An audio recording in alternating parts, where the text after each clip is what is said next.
So, hello and welcome to the New Gig podcast. I'm your host, Glenn Hodgson, and today I'm delighted to be joined by the CEO and founder of Salaree, Paul Jackson. How are you doing, Paul? I'm good, thanks, Glenn. It's great to be here.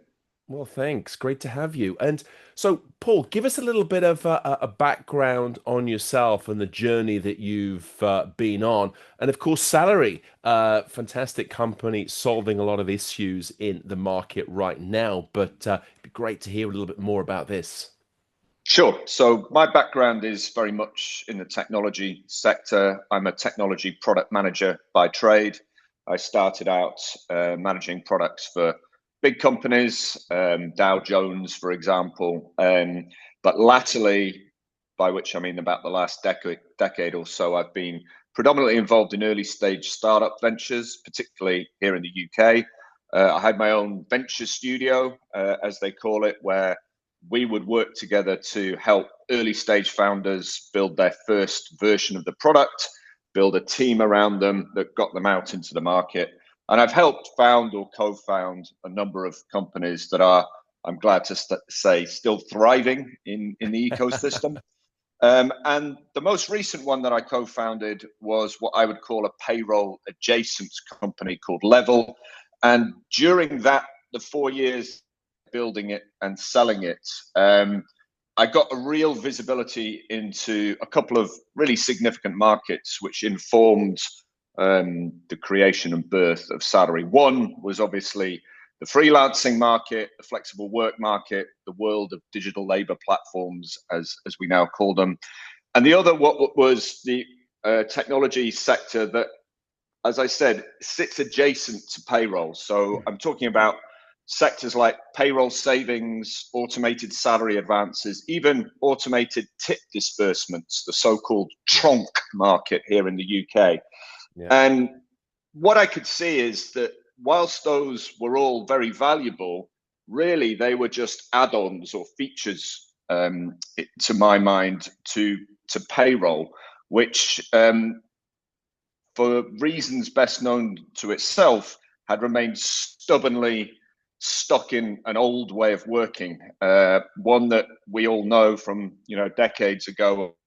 Permanent employees getting paid monthly on very fixed schedules to very fixed salaries, and the exploding new world of work that you cover so well in your book, Work Reconstructed, had Thank you. really not was really being underserved by payroll technology.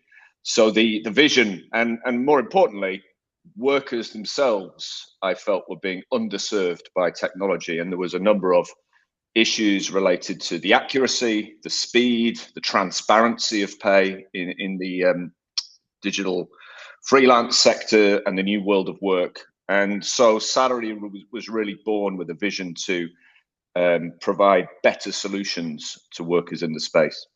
Yeah, yeah, absolutely. And there we are today. And this is the focus that you've got now, Paul. That's right. That's correct. So, as hopefully is clear from the name, salary is a combination of salary, but also employee. The focus is very much on providing better outcomes for workers in the sector. Yeah. And there's a range of services that Salary is offering, which goes and above and beyond what's already available on the marketplace, Paul. That's right. Firstly, there are multiple stakeholders in any payroll system. Obviously, there are employers, there are workers, but there are also tax authorities, because payroll is, of course, the principal mechanism by which the majority of countries receive almost all of their revenues through Mm. taxation. And happily, Salaree, I believe, provides benefits to all three stakeholders. So, whilst our guiding purpose is very much around improving circumstances and outcomes for workers, we believe that employers, but also tax authorities, benefit as a result. There are no losers except for maybe payday loan companies. And no one's going to shed too much of a tear about them, Paul, shall we say? And I think it's great. And I think this is something that we're seeing sort of more and more in the marketplace, and you're at the forefront of this at Salary. it's doing good for the freelancers, doing good for the business, doing good for the economy and the authorities, but also with this like social conscience piece as well, that we're really sort of trying to almost sort of take away sort of the bad actors who are preying on people who may be in precarious situations, maybe are going through a tough time. But you're actually sort of taking this in the DNA of the company to make sure that you can actually sort of try and help some of the situations there as well, which I think is fantastic. That's correct. We are an impact first company. We support the UN's Social Development Goal number 8, which is fair and decent work for all. Ultimately, we believe we are incentivizing work, ensuring that it is fair and dignified for everyone, which, Yeah. as you yourself often say, is better for the economy and better for society in general. Well, it is, Paul, and I think it's also this element that just because you want to be open talent or have a more flexible arrangement outside a traditional 9 to 5 doesn't mean you should be a second-class citizen. Doesn't mean you don't have the rights and benefits. Doesn't mean that you're not treated with respect in the same way. And it's great that yourself and companies like yours are actually sort of understanding this and giving people the power, but also this status within the game. That's right. There's been a lot of iniquities, I think, in the flexible work and freelance sector that happily is starting to come under scrutiny. And Yeah. obviously, one of the main drivers of this in the EU was the ratification of the EU Platform Workers Directive, and that Yeah. has started to spin out into local implementations such as new agencies such as those in the UK called the Fair Work Agency, Yeah. which comes online later this year. And really, it's about ensuring that this sector is compliant with all the statutory benefits that workers fought hard to obtain over the last 100 years, but have been noticeable by their absence Yeah. in the new economy. Misclassification of workers, I think, has been a much bigger problem in this space than has been Yeah. generally acknowledged. And I think as various pieces of legislation, regulation, and also, as you say, a lot of hard work by campaigners and think tanks around this, we are starting to see much more focus on the proper remuneration, but also the delivery of statutory benefits to workers. And that's things like national minimum wage, Mm. sick pay, overtime pay, holiday pay, which have been denied in large measure to many workers in this space. Yeah, yeah, and it's great to see. I mean, you talked there about the UK case in April. We've got the sort of the Fair Work Agency sort of kicked off, which is kind of I think is a great step because it's bringing together a lot of agencies under one umbrella. It's got some serious individuals part of it, and I think to be helping to co-create and develop that by great examples, I think will be such a help to the running and the vision for the organization going forwards, I think, Paul. Yeah, it's good to see that this is an area where the EU is really the leader and in the vanguard of Yeah. this. The UK is slightly following in its wake, but I'm happy to see that in the chaos that is currently wrapping around a lot of the much maligned UK government, the Fair Work Agency and the Associated Employment Rights Bill is one of the few areas that they've talk the talk and walk the walk Yeah. and genuinely delivered on. There's also, without getting too technical, another component of the bill around umbrella companies and how Okay. they pay. That's being transformed, for want of a better term, to ensure again that workers are being paid correctly and that liability for non-compliance is properly attributed to the employer rather than deferred to the umbrella company. So a Yeah. lot of changes in the space, and I've joined a lot of these discussions, both from lawyers and various think tanks over the last few weeks. And the general consensus is that this is the most significant change to employment law in the UK in nearly 100 years. So good Yeah. to see, and I think very much in line with the vision that the EU is pioneering. Yeah, absolutely. No, that's great. And I think sort of You know, I think sort of more broadly, we're looking at the sort of the marketplace itself, and I think sort of the changes that are underway as well here, Paul. And the rise of portfolio careers, the rise of fractional roles. How are you seeing this, and how are you seeing individuals and also companies embracing this in the current environment and the current legislative framework? Well, one of the terms, or two of the terms that have become quite current recently, are the term microshifts and polywork. Yeah, These were terms that I personally first heard in the context of Deputy, the workforce management system, who are often doing research around the leading edge of the new economy and the new world of work. And one of the observations that they saw in their research was that micro shifts, i.e., the time unit of work, was compressing further and further and further down to less than an hour, sometimes 30 minutes or 15 minutes. And they were yeah, observing that there are workers that are providing a full-time income based on shifts of between 15 minutes and half an hour, sometimes 10 a day, ranged across a week. And they were able to do this predominantly because the work was online and yeah, digital, and therefore they could engage with that quantum of time. Polywork, of course, means working across multiple employers simultaneously, sometimes two or three in the same day. Again, enabled by the fact that most of the work was remote and digital. mm, And, this they saw as being really the start of a new trend and way of working for many people who are entering the workforce after education.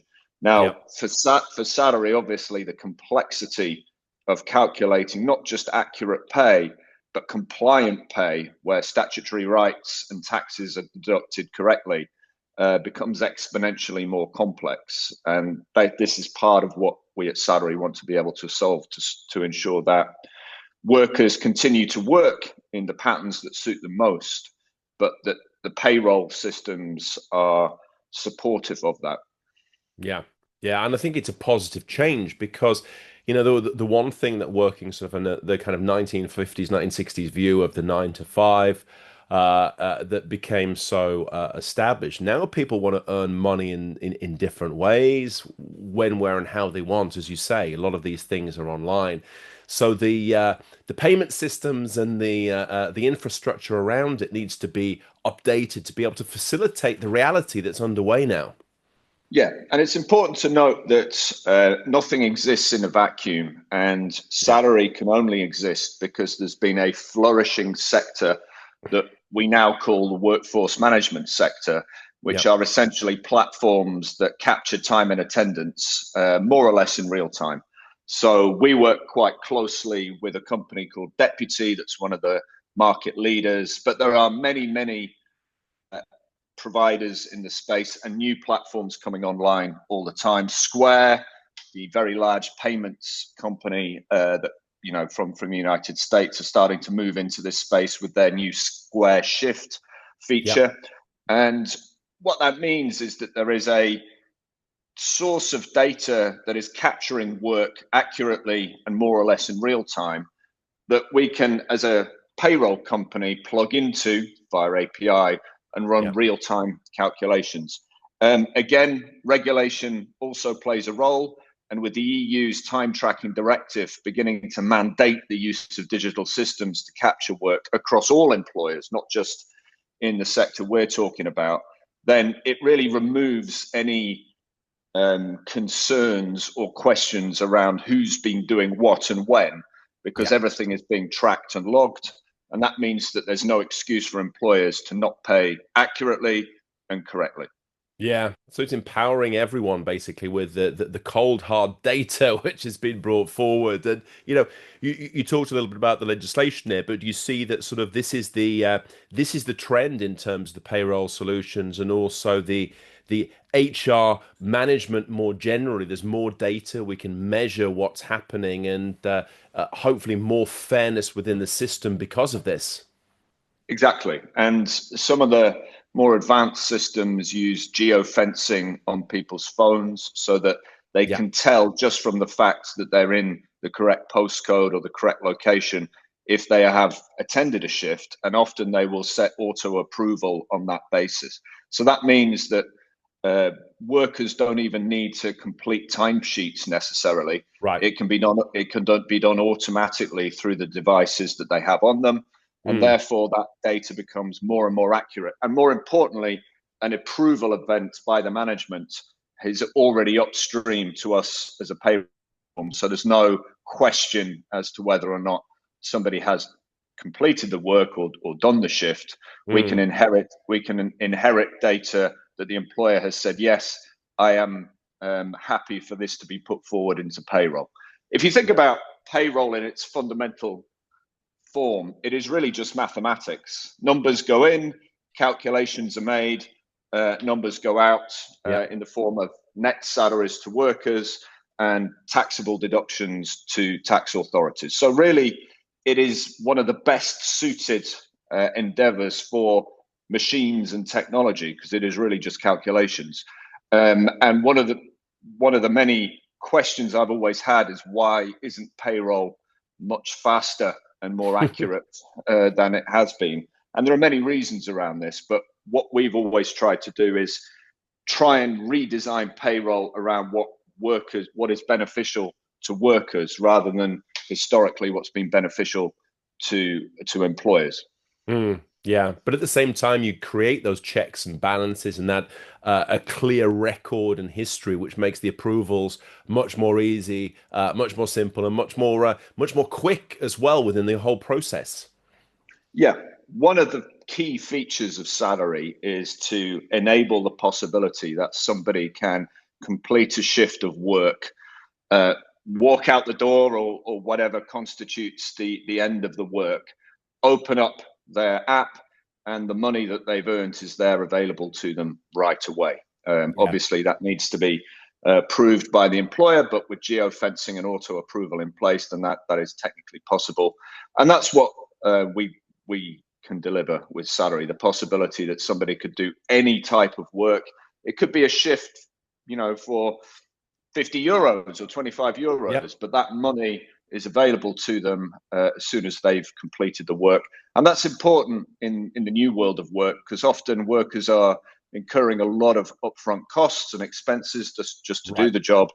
And Yep. therefore, waiting to get paid, which they often have to do and chase for payment, is one of the injustices that we're obviously seeking to address.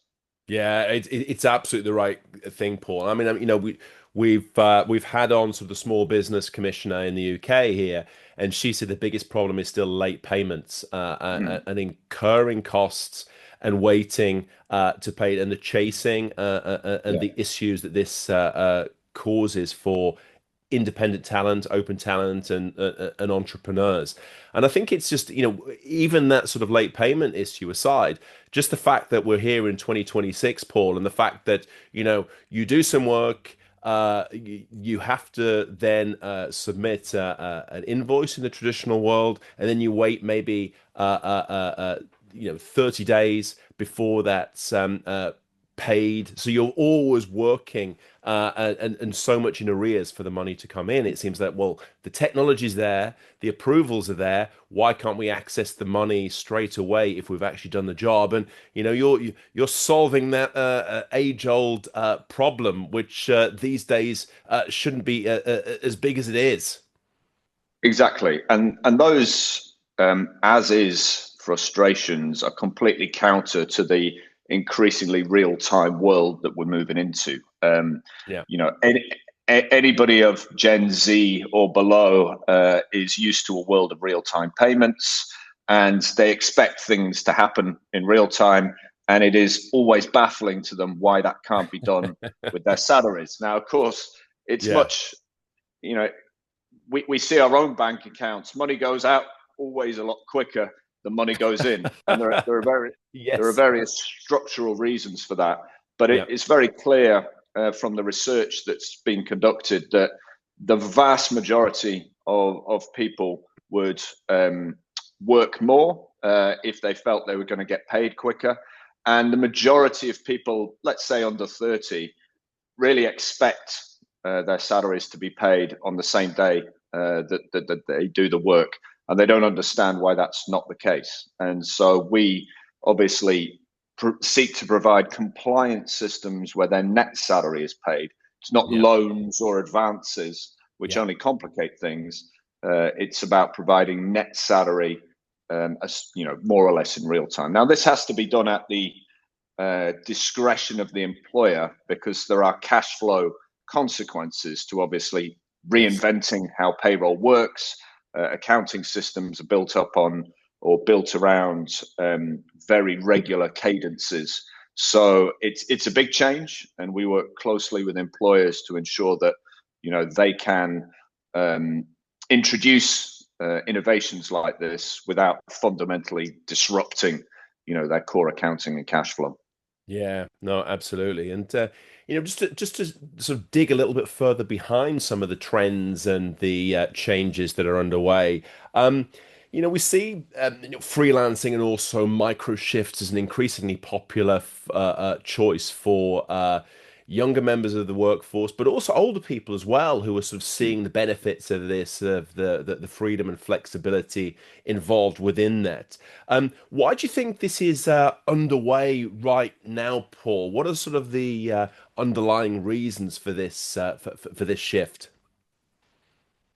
Well, I think all trends start slowly and then begin to gather momentum, and systems and processes start to adapt to enable them. Yeah, As you say in your book, a lot of this was catalyzed by the pandemic and COVID-19, which mm, really obliged everyone to start working in a more remote and a more digital way. And once they realized that could be done, then they realized the opportunities of how they could work more broadly.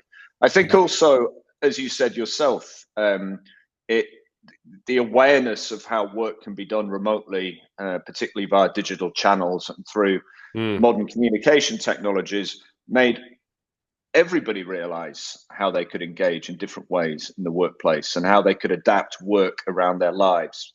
And yeah, as you say, it's not just the young; it's people of all ages, and also people who've historically been excluded from the workforce. It's yeah, given them the opportunity to re-engage, and so you know many of the people that are most discriminated against by standard workplace procedures are ones that can benefit most from accelerated access to pay and removing some of the iniquities of how pay is played out in the market. So, it is part of our purpose that we believe that we are extending the opportunity of work to all types of people who've historically yeah. in various ways been shut out.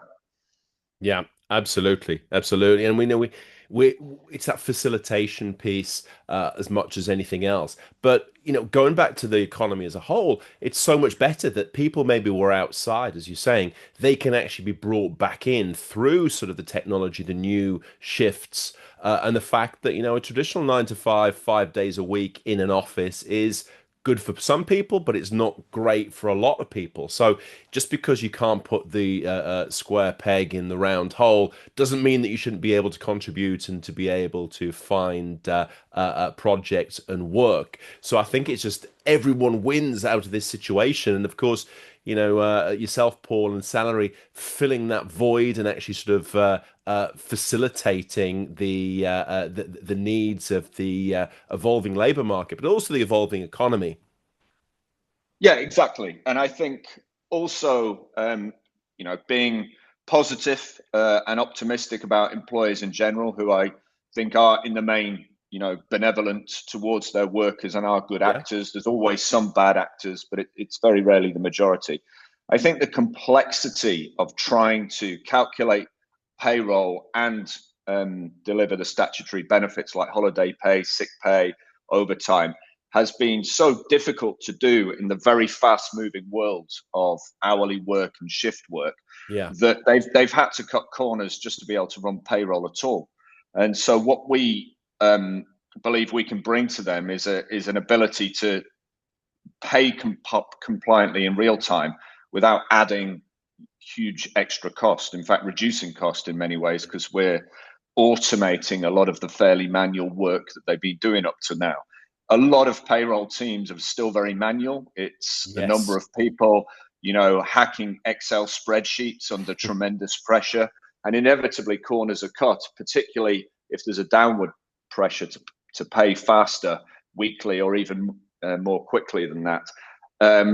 Technology has to be the solution to all of those problems. So by introducing a system that can run real-time compliant payroll calculations and disperse net pay immediately, it allows employers to pay better Yeah. and also comply and hopefully reduce their cost from where it is now. Mhm.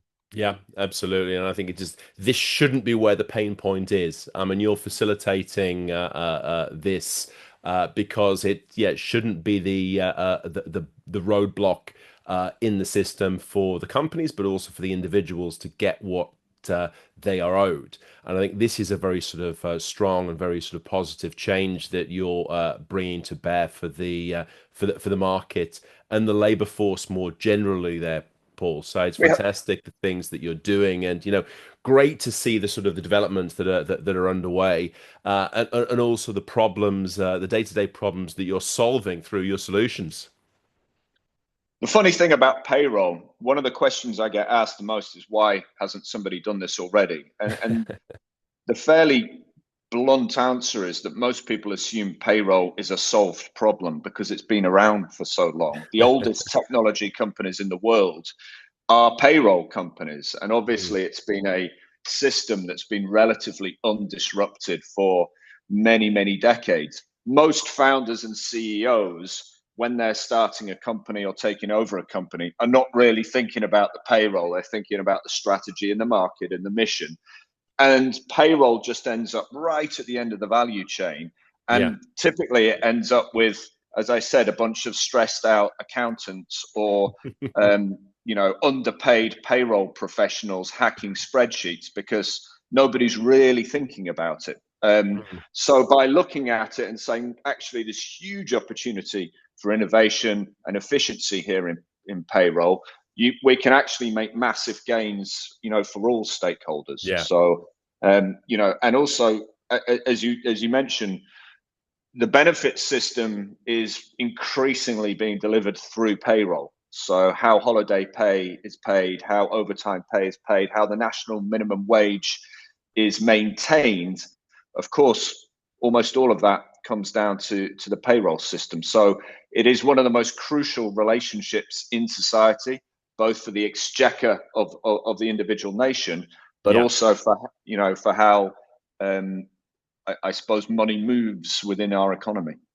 Excellent. Well, all credit to you, all power to you, and please come back and update us on the latest changes, twists and turns within the world of work and how you're solving those problems. Pleasure to always speak to you, Paul. Thanks again. Thank you, Glenn. You too.